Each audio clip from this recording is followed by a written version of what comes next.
Recorded Books presents Transient Desires by Donna Leon, narrated by David Kalachi.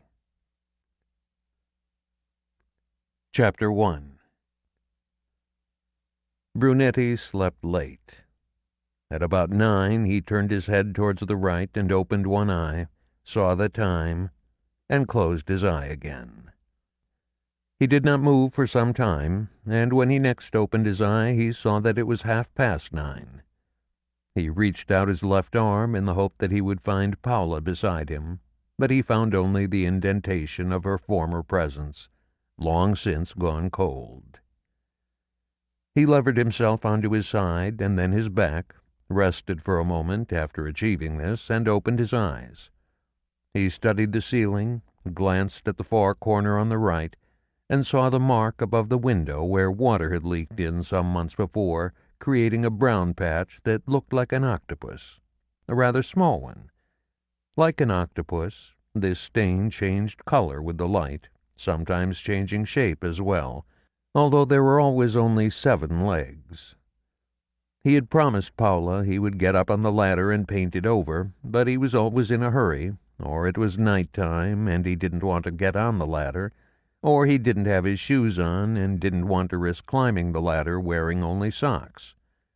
This morning the stain annoyed him, and he decided he would ask the man who did odd jobs for them to come and paint it over, and have done with it. Or his son could tear himself loose from his computer or from talking to his girlfriend on the phone and get the ladder and paint it and help his parents for a change.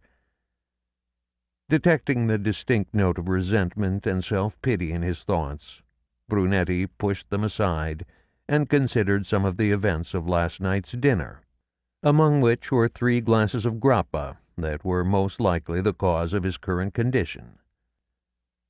As was their custom once a year, last evening he and some companions from Liceo had met for dinner in a restaurant at the beginning of the Riva del Vin, where the obliging owner always put them in the same corner by the window onto the Canal Grande.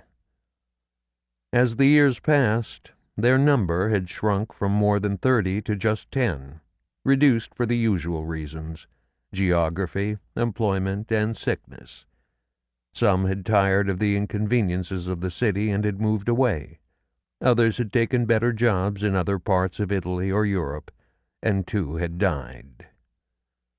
This year, as well as Brunetti, the other 3 original organizers of the dinner had attended.